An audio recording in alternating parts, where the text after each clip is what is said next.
아침에 눈 뜰 때까지만 해도 아무 문제 없다고 느끼셨을 겁니다. 밥도 잘 먹고 잠도 잤고 평소처럼 하루를 보낼 준비를 했겠죠. 그런데 어느 날 검사 결과를 듣는 순간 앞이 캄캄해지는 말을 듣게 됩니다. 이미 많이 진행돼 있습니다. 시간이 많지 않습니다. 이게 왜 이렇게 갑작스럽게 느껴질까요? 정말 아무 신호도 없이 찾아온 걸까요? 아닙니다. 몸은 이미 오래전부터 말을 하고 있었습니다. 다만 우리가 그 말을 나이 탓으로 피곤해서 그런 거라고 넘겼을 뿐입니다. 저는 30년 넘게 췌장 건강을 연구해온 정태영입니다. 현장에서 수없이 많은 분들을 만나왔고 그 중에서 가장 안타까운 순간은 이겁니다. 본인은 아무 문제 없다고 생각했는데 나중에 돌이켜보면 몸이 계속 신호를 보내고 있었던 경우죠. 손발은 유난히 차가운데 얼굴만 화끈거렸던 적 없으신가요? 평생 잘 먹던 음식 냄새가 갑자기 싫어졌던 적은요? 아침마다 몸이 굳은 것처럼 느껴지고 소변이나 땀에서 예전과 다른 변화가 느껴진 적은 없으셨나요? 이런 신호가 몇 주씩 반복됐다면 그건 단순한 노화가 아닐 수 있습니다. 많은 분들이 그냥 나이 들면 다 그런 거 아니냐고 물으십니다. 물론 나이가 들면 몸이 변하는 건 맞습니다. 하지만 모든 변화가 다 자연스러운 노화는 아닙니다. 어떤 신호는 몸이 지금 위험하다고 알려주는 경고등입니다. 오늘 이 이야기를 그냥 넘기시면 안 되는 이유가 바로 여기에 있습니다. 지금 여러분 몸이 보내는 신호를 제대로 읽지 못하면 나중에 되돌릴 수 없는 상황까지 갈 수 있습니다. 반대로 지금 이 순간 조금만 주의 깊게 살펴보신다면 충분히 막을 수 있는 일들이 많습니다. 여러분은 최근 몸에서 보내는 이상 신호를 느낀 적 있으신가요? 댓글로 한 줄 남겨주세요. 제가 현장에서 가장 안타깝게 보는 순간이 있습니다. 본인은 정말 아무 문제 없다고 생각했는데 뒤늦게 돌이켜보면 몸이 계속 신호를 보내고 있었던 경우입니다. 예전에 가족 지인 한 분 이야기를 해볼게요. 아침마다 발은 시린데 얼굴은 유난히 달아오르고 밤 냄새가 예전 같지 않다고 하시더군요. 그때마다 그냥 나이 들어서 그런가 보다 하고 넘겼습니다. 주변에서도 다들 그러니까 별일 아니겠지 이렇게 생각하셨대요. 그런데 몇 달 뒤 검사 결과를 듣고 나서야 그때 그 신호들이 하나로 이어졌다는 걸 깨닫게 됩니다. 그분이 가장 후회했던 말이 이거였습니다. 조금만 일찍 알았더라면, 그때 한 번만 더 확인했더라면. 사실 이런 이야기는 한두 분이 아닙니다. 저는 연구 현장에서 이런 경우를 너무 많이 봐왔습니다. 그래서 오늘 이 내용을 꼭 전하고 싶었습니다. 여러분이 지금 느끼는 작은 불편함, 그게 혹시 몸이 보내는 중요한 신호일 수 있다는 걸 알아주셨으면 합니다. 이 이야기를 끝까지 들어야 전체 흐름을 알 수 있습니다. 왜냐하면 뒤에 나올 내용이 여러분의 생활 습관을 완전히 바꿀 수 있는 중요한 지혜이기 때문입니다. 지금 놓치시면 나중에 가장 중요한 실천법을 모르고 지나가게 됩니다. 혹시 아직 구독과 좋아요를 누르지 않으셨다면 지금 바로 눌러주세요. 이 채널은 여러분의 건강한 노년을 응원합니다. 이런 중요한 정보를 더 많은 분들이 알 수 있도록 구독과 좋아요로 응원해 주시고 끝까지 보시면 왜 지금 당장 확인해야 하는지 분명하게 깨닫게 되실 겁니다. 그럼 이제 몸이 보내는 신호들을 하나씩 짚어보겠습니다. 여러분의 식습관을 바꾸는 작은 실천만으로도 충분히 달라질 수 있는 일이니까요. 그래서 이제는 우리 일상에서 췌장 건강과 직접 연결되는 신호들을 하나씩 살펴보겠습니다. 아침 첫 소변에 거품이 많아지고 쉽게 사라지지 않는다면 그냥 넘기면 안 됩니다. 특히 땀 냄새까지 예전과 달라졌다면 더욱 주의 깊게 봐야 합니다. 이건 단순히 물을 덜 마셔서 생기는 변화가 아니에요. 몸속 대사 과정 자체가 흔들리고 있다는 신호일 수 있습니다. 국내 소화기 연구 자료를 보면 췌장 기능에 변화가 생길 때 배설물의 변화가 먼저 나타나는 경우가 많다고 보고됐습니다. 왜냐하면 췌장은 소화효소를 분비하는 장기인데 여기 문제가 생기면 음식물이 제대로 분해되지 않거든요. 그러면 소변이나 땀 같은 배설물에서 냄새나 상태가 달라지는 겁니다. 69세 김정호님 경우를 보면 소변 거품이 늘어난 걸 처음엔 신장 문제로만 생각했습니다. 그런데 알고 보니 췌장 쪽 문제였던 거죠. 이분은 아침마다 소변을 볼 때마다 거품이 많아지는 게 신경 쓰였지만 그냥 수분 섭취가 부족한가 보다 하고 넘겼대요. 몇 달 뒤에 정밀 검사를 받고 나서야 상황을 알게 됐습니다. 여러분도 아침마다 소변색과 거품을 의식적으로 확인해 보세요. 물론 하루 이틀 그런 거라면 크게 걱정 안 하셔도 됩니다. 하지만 2주 이상 계속된다면 그건 몸이 뭔가 말을 하고 있는 겁니다. 최근 소변이나 땀 냄새가 달라졌다고 느낀 적 있으신가요? 식사 후 한두 시간 지나면 배가 유독 빵빵해지는 패턴이 반복된다면 이것도 그냥 소화 문제로만 보기 어렵습니다. 많은 분들이 소화제 먹으면 되겠지 하고 넘기는데 사실 이 증상은 췌장 효소 분비와 깊은 관련이 있을 수 있어요. 해외 소화기 학회 보고를 보면 췌장 효소 분비에 이상이 생기면 특정 시간대에 복부 팽만감이 집중적으로 나타난다고 설명합니다. 왜냐하면 음식물이 들어왔을 때 효소가 제때 나오지 않으면 소화가 늦어지면서 가스가 차고 배가 불러오는 거거든요. 이게 매 끼니가 아니라 특정 시간에만 반복되는 게 핵심입니다. 72세 이성우님은 점심만 먹으면 배가 불러서 옷을 풀어야 했습니다. 아침이나 저녁은 괜찮은데 유독 점심 후에만 이런 증상이 왔대요. 처음엔 점심에 먹는 음식이 안 맞나 싶어서 메뉴를 바꿔봤지만 뭘 먹어도 마찬가지였습니다. 나중에 알고 보니 낮 시간대 췌장 효소 분비가 원활하지 않았던 거죠. 여러분도 불편함이 생기는 시간을 기록해 보세요. 매 끼니 후가 아니라 특정 시간대에만 반복된다면 그건 단순 과식이나 소화불량이 아닐 수 있습니다. 식후 불편함이 항상 같은 시간대에 오시나요? 평생 좋아하던 음식 냄새가 갑자기 싫어지는 것도 중요한 변화입니다. 이건 단순히 입맛이 변했다고만 볼 게 아니에요. 후각 변화와 소화효소 변화는 밀접하게 연결돼 있거든요. 여러 연구에서 이 연관성이 보고됐습니다. 왜 그럴까요? 우리 몸은 음식 냄새를 맡는 순간부터 소화 준비를 시작합니다. 침이 나오고 위액이 분비되고 췌장도 효소를 준비하죠. 그런데 췌장 기능에 문제가 생기면 이 전체 시스템이 흔들립니다. 그러면 몸이 본능적으로 그 음식을 거부하게 되는 거예요. 75세 박순자님은 기름 냄새만 맡아도 속이 울렁거렸습니다. 평생 고기 요리 좋아하셨던 분인데 어느 순간부터 기름진 음식 냄새가 너무 싫어졌대요. 처음엔 나이 들어서 담백한 게 좋아진 건가 했는데 알고 보니 췌장이 지방을 분해하는 효소를 제대로 내보내지 못하고 있었던 겁니다. 입맛 변화가 언제부터 시작됐는지 적어보세요. 물론 감기 걸렸을 때나 일시적으로 입맛이 변할 수는 있습니다. 하지만 몇 주 이상 지속된다면 그건 다른 문제일 수 있어요. 최근 싫어지기 시작한 음식이 있으신가요? 날씨와 상관없이 양쪽 무릎이 동시에 뻣뻣하다면 이것도 단순 관절 문제만은 아닐 수 있습니다. 많은 분들이 나이 들면 관절이 안 좋아진다고 생각하시는데 양쪽이 동시에 경직되는 건 조금 다른 이야기예요. 전신 염증 반응이 관절로 먼저 나타나는 사례가 여러 연구에서 보고되어 있습니다. 췌장에 염증이 생기면 그게 혈액을 타고 전신으로 퍼지면서 관절 같은 곳에 영향을 주는 거죠. 특히 양쪽 무릎처럼 대칭적으로 증상이 나타나면 국소 문제가 아니라 전신 문제일 가능성이 높습니다. 74세 최영수님은 관절 자체는 멀쩡했지만 아침마다 무릎이 굳어 있었습니다. 정형외과에서 검사해도 특별한 이상이 없다고 했는데 움직이기 전엔 항상 뻣뻣했대요. 나중에 종합검사를 받고 나서야 전신 염증 수치가 높고 췌장 쪽에 문제가 있다는 걸 알게 됐습니다. 움직이기 전과 후의 차이를 체크해 보세요.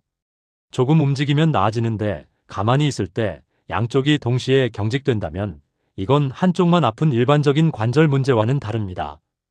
아침에 양쪽 무릎이 동시에 불편하신가요? 손발은 차갑고 얼굴은 화끈거리는 증상도 주의 깊게 봐야 합니다. 이건 체온 분배가 깨지고 있다는 신호거든요. 자율신경 이상과 연결될 수 있어요. 췌장 주변에 염증이 생기면 자율신경 균형에도 영향을 준다는 보고가 있습니다. 자율신경은 우리 몸의 자동 조절 시스템입니다. 체온 조절, 혈압 조절, 소화 조절 다 여기서 관리하죠. 그런데 췌장 쪽에 문제가 생기면 이 시스템이 흔들리면서 체온 분배가 이상해지는 겁니다. 특히 밤에 증상이 심해진다면 더욱 주의해야 해요. 71세 김영길님은 밤마다 얼굴 열감 때문에 잠을 설쳤습니다. 손발은 차가운데 얼굴만 화끈거려서 잠들기가 너무 힘들었대요. 처음엔 갱년기 증상인가 싶었지만 남성인데도 이런 증상이 계속됐습니다. 검사 결과 췌장 주변 염증이 자율신경에 영향을 주고 있었던 거죠. 증상이 심해지는 시간대를 기록하세요. 낮보다 밤에 심하다면 자율신경 리듬이 흔들리고 있다는 뜻일 수 있습니다. 이건 일시적인 더위와는 완전히 다른 패턴이에요. 밤에 특히 심해지는 증상은 없으신가요? 이제 이런 신호들이 왜 중요한지 더 깊이 이야기해 보겠습니다. 췌장은 한 번 손상되면 회복이 정말 느린 장기입니다. 간처럼 재생 능력이 뛰어난 것도 아니고 신장처럼 여분이 있는 것도 아니에요. 그래서 증상이 없을 때부터 미리 관리하는 게 중요합니다. 증상이 나타났다는 건 이미 상당히 진행됐다는 의미일 수 있거든요. 증상이 없어도 위험 요소가 있다면 관리가 필요합니다. 가족력이 있거나 술을 자주 드셨거나 고지방 식사를 오래 하셨다면 더 신경 써야 해요. 이런 경우엔 지금 당장 불편함이 없어도 예방 차원에서 관리를 시작하셔야 합니다. 아침에 일어나자마자 미지근한 물부터 마시는 습관을 들이세요. 찬물은 췌장을 자극할 수 있습니다. 미지근한 물 한 컵으로 하루를 시작하면 소화기관 전체가 부드럽게 깨어나면서 췌장도 천천히 활동을 준비하게 됩니다. 이게 정말 작은 습관 같지만 장기적으로 큰 차이를 만들어요. 아침 수분 섭취는 꾸준히 하고 계신가요? 커피나 차가 아니라 그냥 물로 시작하는 게 중요합니다. 카페인은 췌장을 자극할 수 있거든요. 일어나자마자 커피부터 찾으시는 분들 많은데 가능하면 물 한 컵 마신 후에 커피를 드시는 게 좋습니다. 식사는 규칙성이 가장 중요합니다. 불규칙하게 먹으면 췌장이 언제 효소를 내보내야 할지 혼란스러워요.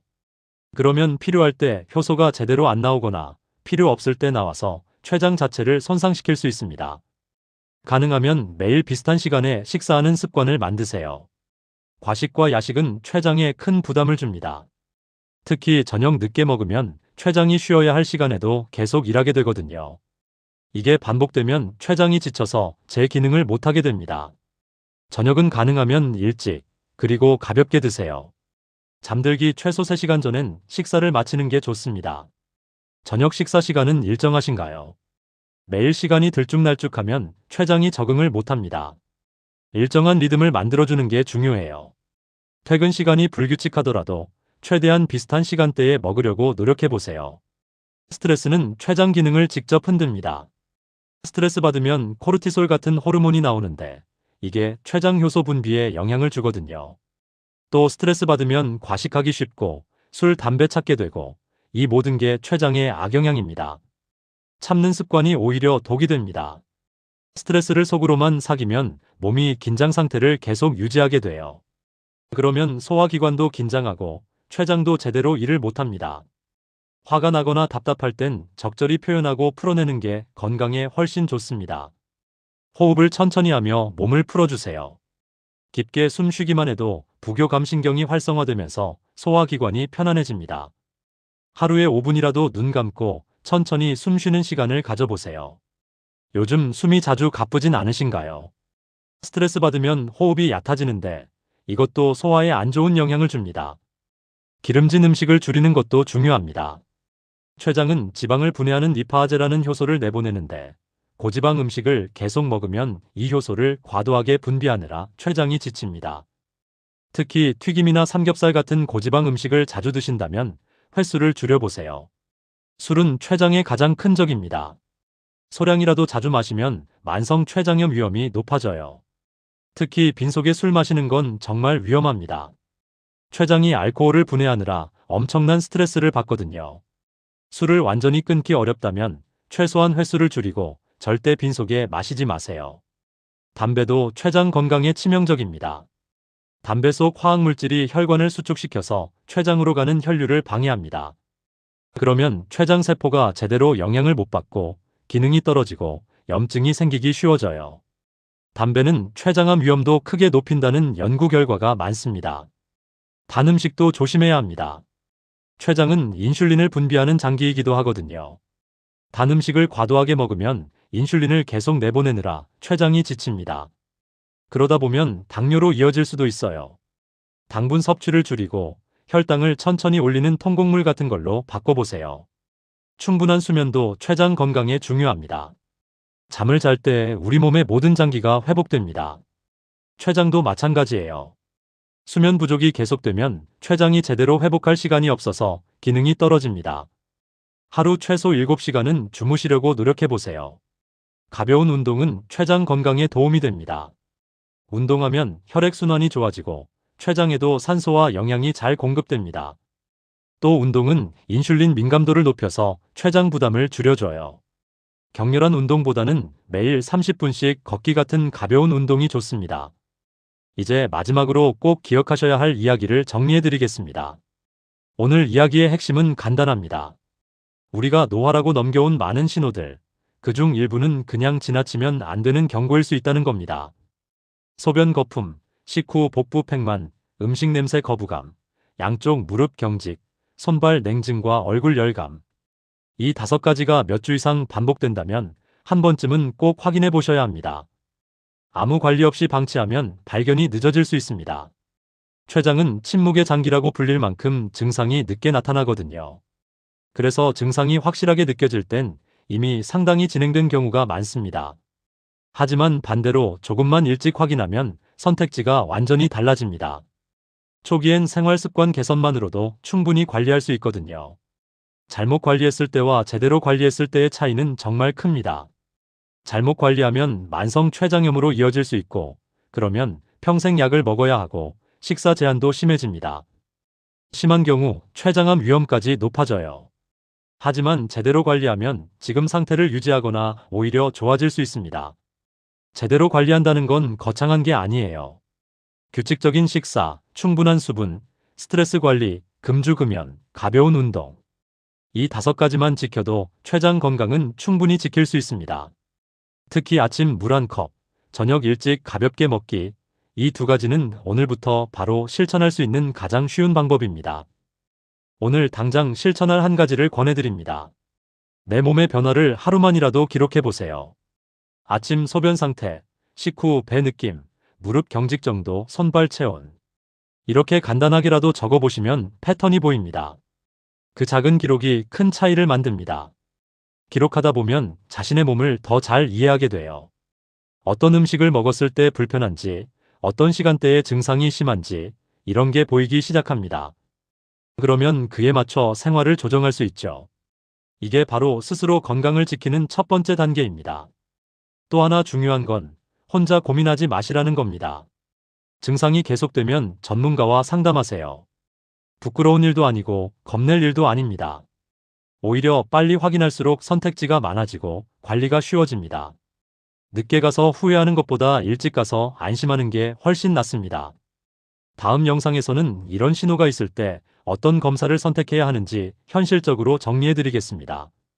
검사 종류도 많고 비용도 다양한데 어떤 증상일 때 어떤 검사가 필요한지 구체적으로 말씀드릴게요. 불필요한 검사로 돈과 시간 낭비하지 않도록 꼭 필요한 검사만 골라서 받으실 수 있게 도와드리겠습니다. 오늘 내용이 도움이 되셨다면 가족이나 지인에게도 꼭 알려주세요. 특히 비슷한 증상을 호소하는 분이 주변에 계시다면 이 영상을 함께 보시면 좋을 것 같습니다. 건강은 혼자 지키는 것보다 함께 지킬 때 훨씬 쉽거든요. 여러분은 최근 오늘 말씀드린 이 5가지 중 해당되는 게 있으신가요? 소변 거품, 식후 복부 팽만, 음식 냄새 거부감, 양쪽 무릎 경직, 손발 냉증과 얼굴 열감. 이 중 하나라도 느끼신 적 있다면 댓글로 남겨주세요. 함께 이야기 나누면서 서로에게 도움이 되는 정보를 나눠보겠습니다.